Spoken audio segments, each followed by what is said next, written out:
What's going on, guys? Pete with Auto Repair Tips. Hey, look, I did a video a while back on an ATA circuit. It was a bad connection, I think, with the ECU, and I used an ATA circuit to fix the circuit, the broken wire, because the customer didn't have a lot of money. They didn't want to tear the whole wiring harness apart just for one broken wire. So I used an ATA circuit. Oh, man, I've got so many emails, people who love it, and there's people who don't like it. Do me a favor in the comments below. Let me know if you're a favor of an ATA circuit.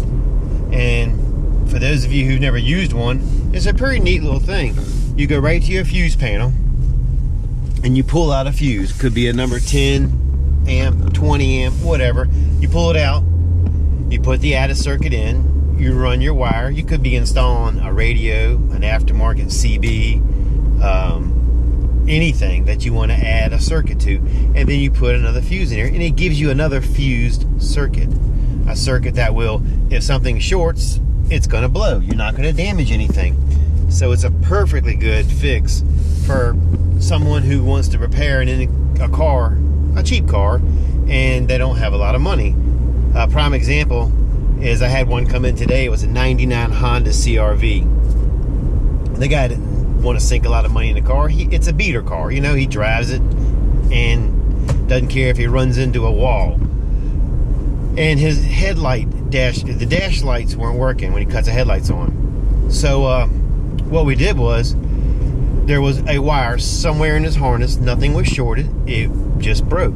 Sometimes wires just at a certain bend in a harness, I've seen over years, they just break. Ford is famous for it. Some of the Ford pickups, the driver's door, you'll find a wire that breaks in that harness that runs that window. It's one wire, and it breaks at the factory, right at the factory bend, right where they make the turn. So back to the Honda CR-V.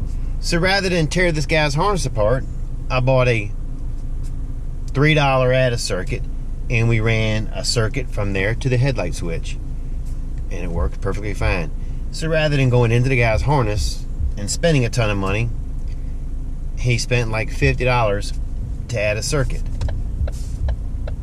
So again, like I said, I've had so many emails and different things about people who like it and don't like it, questions about it. It's a good little thing to use. It's great for fixing broken wires. It's great for adding accessories to your vehicle. Leave me a comment below. Let me know what you think. Let me know if you ever used one.